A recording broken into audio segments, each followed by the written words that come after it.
Salve, salam sejahtera untuk kita semua. Perkenalkan, kami dari kelompok 6. Di sini kami akan mempresentasikan hasil makalah kami yang telah kami buat yang membahas mengenai sejarah gereja Katedral Santo Yosef Pontianak. Nah, sebelum kami masuk di materi, terlebih dahulu kami akan memperkenalkan nama kami. Nah, perkenalkan, nama saya Maltida Sonia. Saya Emilia Rianti. Saya Herkulana Entiarti.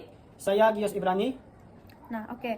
Baik, kita akan lanjut. Yang pertama di sini kami akan membahas latar belakang, masa awal-awal kedatangan misionaris di Kalimantan, masa-masa tantangan, Gereja Katedral Santo Yosef Pontianak, masa perubahan, dan masa baru. Nah, masuk di latar belakang, Gereja Katedral Santo Yosef Pontianak di Kalimantan Barat merupakan salah satu pusat keagamaan tertua yang memiliki peran penting dalam perkembangan komunitas Katolik di daerah tersebut. Nah, sejak didirikan pada awal abad ke-20, gereja ini tidak hanya menjadi tempat ibadah, tetapi juga pusat berbagai kegiatan sosial dan budaya bagi masyarakat setempat. Nah, sejarah gereja ini bermula dengan kedatangan para misionaris Kapusin Belanda yang mendirikan gereja pertama di Pontianak pada tahun 1908. Katolik di wilayah ini pada 17 November tahun 1918 setelah Monsinyur Japa Cepinsus Bos OFMK secara resmi diangkat menjadi katedral. Nah, masuk yang kedua. Baik, selanjutnya masa awal kedatangan misionaris di Kalimantan. Yang pertama itu ada karya misi di Kalimantan Barat.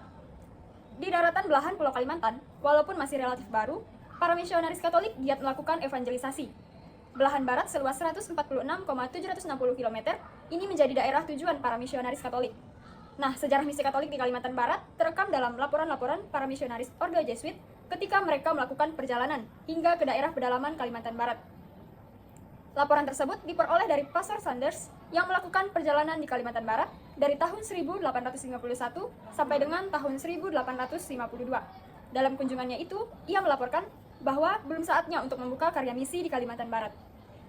Baik, lanjut yang ketiga. Masa tantangan. Nah, yang pertama ada dampak Perang Dunia yang pertama pada tahun 1914 di daratan Eropa meletus Perang Dunia yang pertama ini. Nah, walaupun peristiwanya jauh dari kepulauan Nusantara, akan tetapi dampaknya menjadi pengaruh kepada karya pastoral para misionaris di Kalimantan Barat ini. Nah, selama Perang Dunia ke-1 ini, tidak ada satu puncuk surat pun dari Belanda serta ada semuanya dalam program yang telah disusun oleh Pek tertunda untuk masa yang tidak diketahui oleh banyak orang sampai beberapa lamanya. Yang kedua, bergabungnya bruder-bruder MTB dalam karya pastoral misi di Pontianak. Nah, perubahan pada sistem pendidikan yang dilakukan oleh para misionaris membawa implikasi positif. Walaupun dari satu sisi sistem ini menimbulkan dilema karena metode pewartaan melalui pendekatan pendidikan telah keluar dari konsep awal. Akan tetapi, didasari juga bahwa metode baru yang digunakan dalam sistem pendidikan ini membawa fenomena berbeda, di mana pada awalnya pewartaan melalui sekolah secara khusus ditunjukkan bagi mereka yang secara sukarela menerima ajaran Katolik melalui materi pembelajaran di sekolah. Akan tetapi, dengan sistem pendidikan baru, para pelajaran yang bukan beragama Katolik yang mengikuti pendidikan di sekolah Katolik akan mengetahui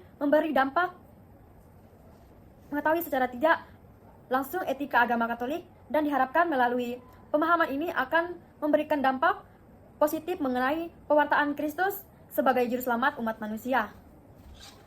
Baik, kita lanjut ke Gereja Katedral Pontianak, yaitu masa-masa awal Gereja Katedral Santo Yosef Pontianak hingga tahun 1945. Misionaris dapat mengajarkan spiritualitas iman Katolik, karya kesehatan mewujudkan sejak Gereja Katedral masih berstatus gereja stasi Pontianak. Prediksi sebagai gereja misi menjadi label utama yang menyertai perjalanan sejarah hingga dekade-dekade. Berikutnya, pewartaan yang bukan semata-mata mencari jiwa-jiwa baru, melainkan juga melakukan karya amal dan sosial dengan tujuan menyampaikan iman Katolik kepada masyarakat luas yang dijiwai spiritualitas Santo Fransiskus dari Asisi yang membangkitkan hidupnya sesuai dengan Injil dengan cara mengasihi mereka yang miskin, sakit, menderita, dan korban diskriminasi, dipinggirkan oleh kekuasaan dan masyarakat. Karya amal sosial yang dilakukan oleh misi diwujudkan dalam bidang pendidikan dan kesehatan. Pendidikan dapat meningkatkan kesejahteraan masyarakat, sehingga melalui pendidikan para kegiatan amal, pewartaan orang sakit. Bentuk-bentuk pelayanan ini menjadi kesaksian yang menjadi sumber pewartaan para misionaris yang telah dimulai oleh Monsinyur Pasifus Bos. Kita masuk ke B, umat Gereja Katedral Pontianak.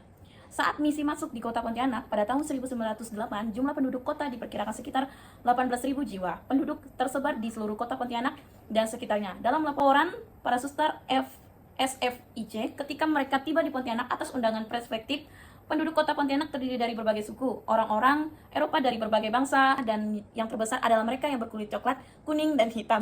Baik, masa perubahan. Masuk poin yang A. Masa-masa perubahan Katedral Santo Yosep Pontianak pada masa 1945 sampai 1060.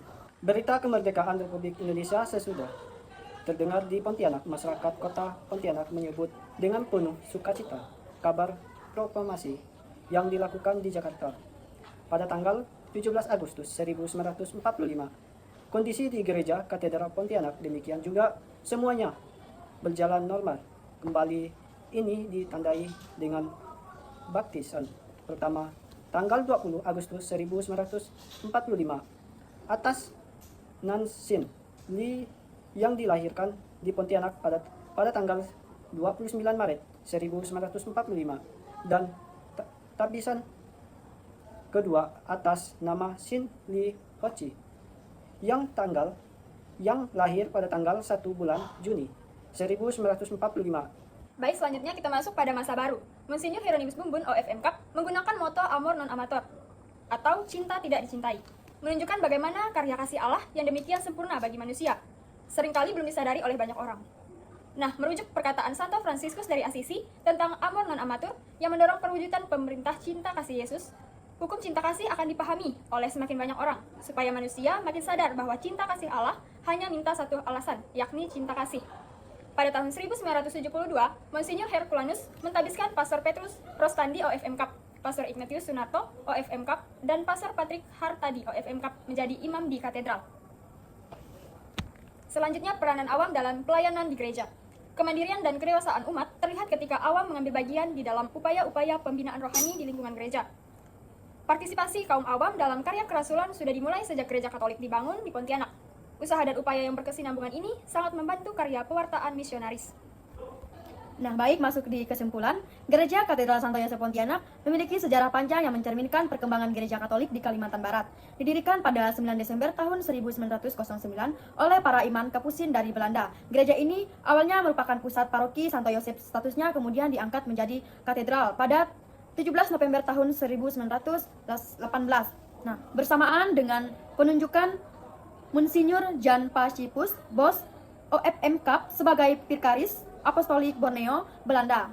Nah, sejak saat itu, gereja ini menjadi pusat kegiatan rohani untuk umat Katolik di wilayah tersebut. Nah, seiring dengan pertumbuhan umat Katolik dan kebutuhan ruang ibadah yang lebih besar, gereja mengalami renovasi besar pada awal abad ke-21. Nah, pada tahun 2011, bangunan lama dibongkar dan dibangunlah katedral baru dengan kapasitas sekitar 3.000 umat. Nah, arsitekturnya memadukan gaya Romawi dan Timur Tengah serta menampilkan nomenan khas budaya lokal seperti Dayak dan Tionghoa yang mencerminkan semangat inklusivitas keberagaman yang dianut oleh Gereja Katolik di Pontianak. Nah, saat ini Gereja Katedral Santo Yosep tidak hanya menjadi tempat ibadah utama Keuskupan Agung Pontianak, tetapi juga menjadi simbol toleransi, warisan budaya, dan semangat misi Katolik di Kalimantan. Nah, sebagai salah satu gereja terbesar di Asia Tenggara, katedral ini mempresentasikan komitmen gereja terhadap pelayanan pastoral, budaya lokal, dan persatuan umat beriman di tengah keberagaman masyarakat di Kalimantan Barat. Nah, sekian dari hasil presentasi kami. Jika ada salah kata, mohon dimaafkan. Sekian dari kami, terima kasih.